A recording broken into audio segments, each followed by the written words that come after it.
Hi, boys and girls. It is Tuesday. I hope you guys had a good break. I hope you got to play outside a little bit and relax. And I hope you're ready to get back to learning this week. We're going to keep going with the BFG. So the last chapter was called Snozcumbers, and we read about all the vegetable that was called snozcumbers, all about it. And so we're going to move on to the next chapter. Oh, well, I guess we ended with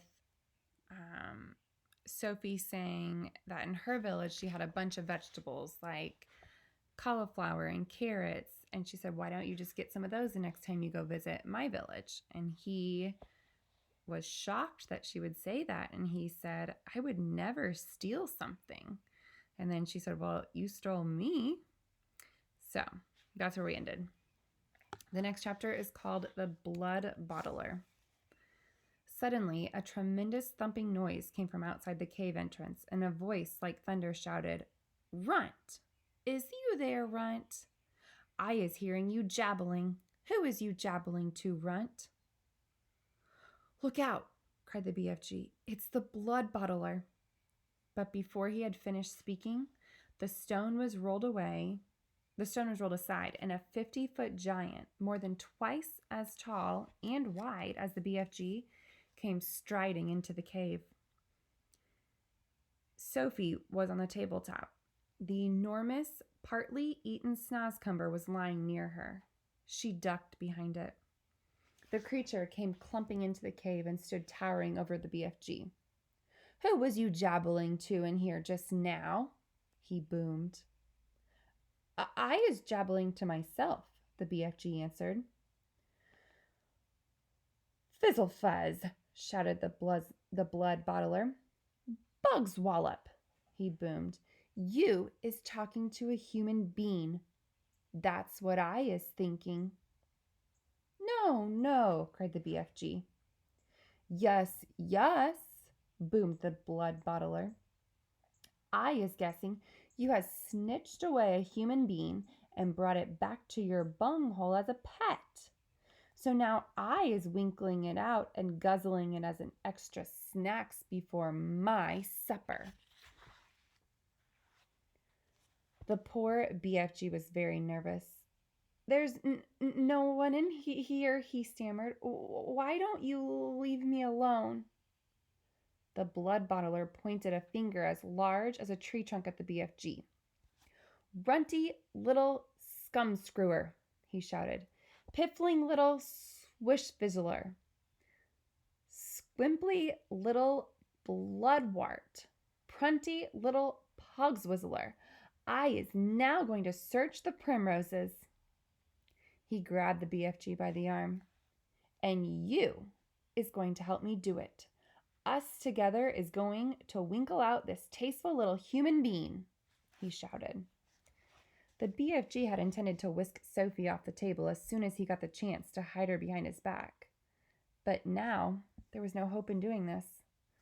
Sophie peered around the chewed-off end of the enormous snozcumber, watching the two giants as they moved away down the cave. The blood bottler was a gruesome sight. His skin was reddish-brown. There was black hair sprouting on his chest and arms and on his stomach. The hair on his head was long and dark and tangled.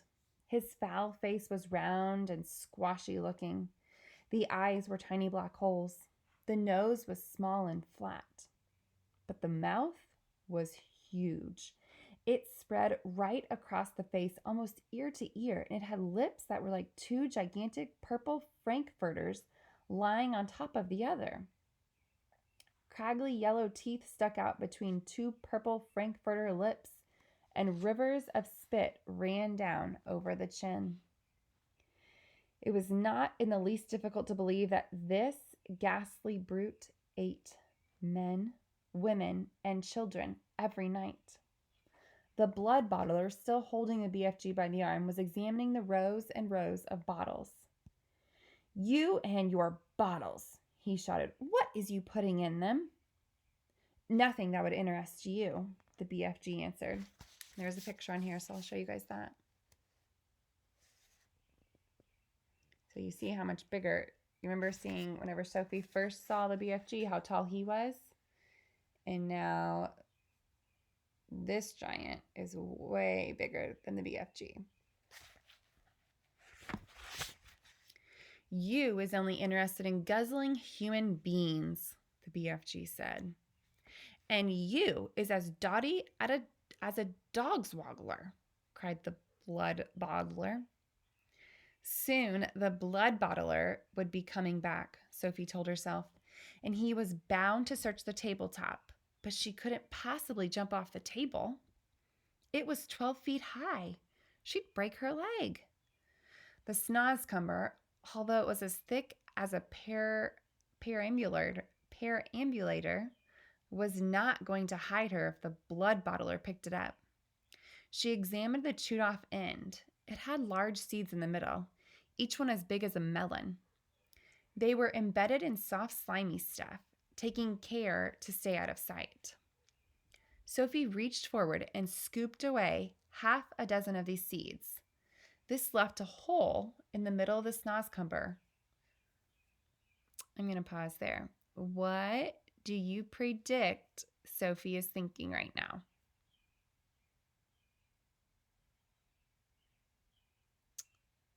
All right, I'm going to keep reading. This left a hole in the middle of the snozzcumber, large enough for her to crouch in so long as she rolled herself up into a ball. She crawled into the snozzcumber. It was a wet and slimy hiding place, but what did that matter if it was going to save her from being eaten? So if you predicted that she was going to crawl inside the snozzcumber, your prediction was correct.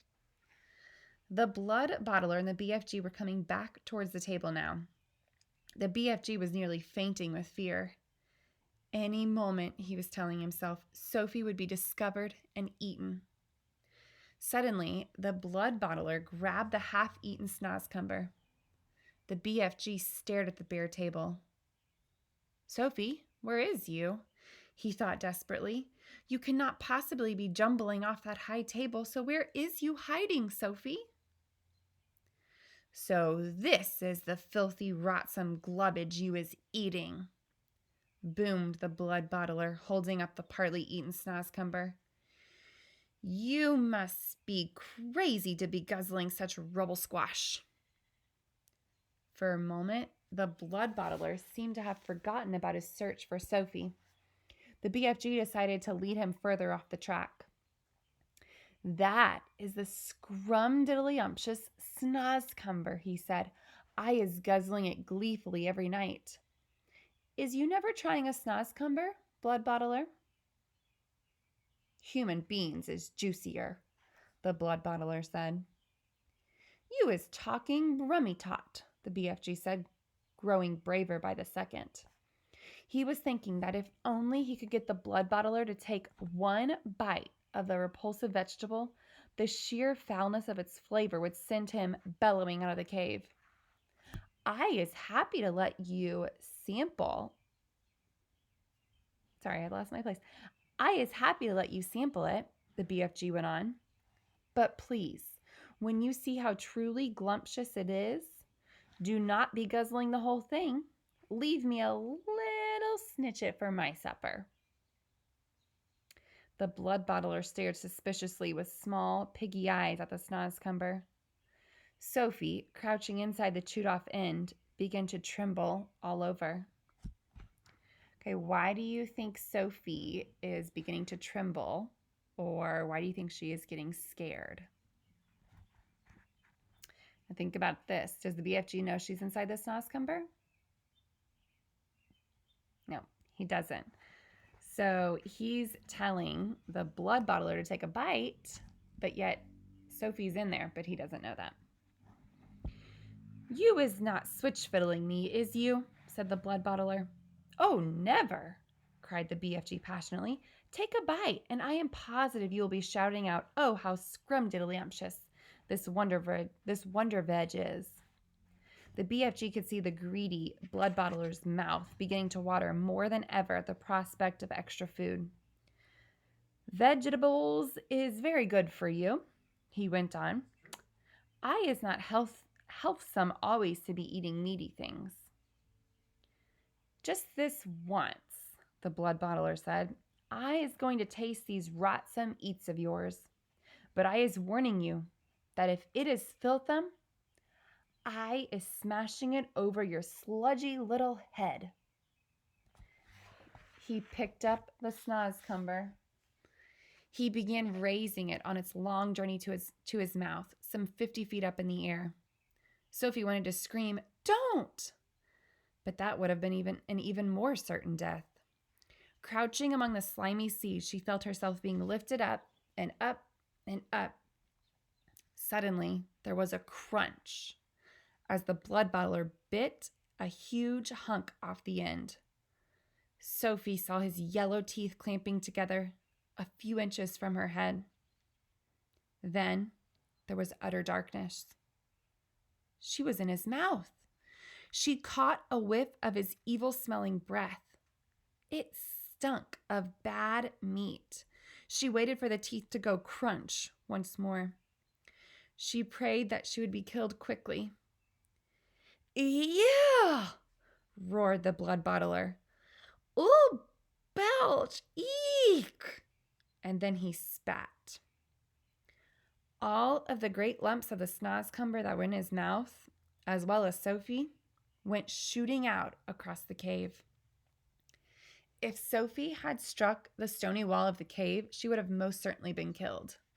Instead, she hit the soft folds of the BFG's black cloak hanging against the wall. She dropped to the ground, half stunned.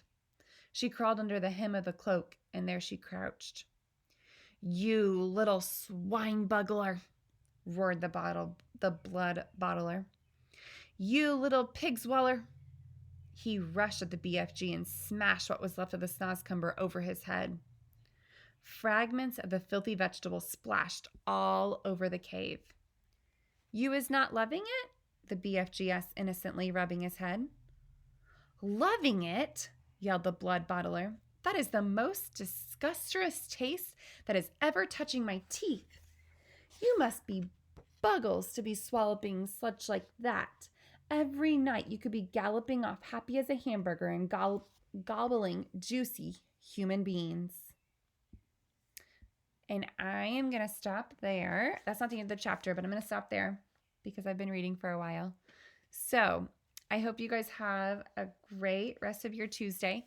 And if you're not watching this on Tuesday, this video will be up until Sunday evening. All of the read alouds from now until May 1st will be up until Sunday evening. So you guys will have all week and weekend to watch them, so you don't have to get them all done in Monday, Tuesday, or Wednesday. So hope you guys have a great day, and I miss you so much. And I'll see you all on Thursday on the Zoom, but I will record another video for you tomorrow. Bye.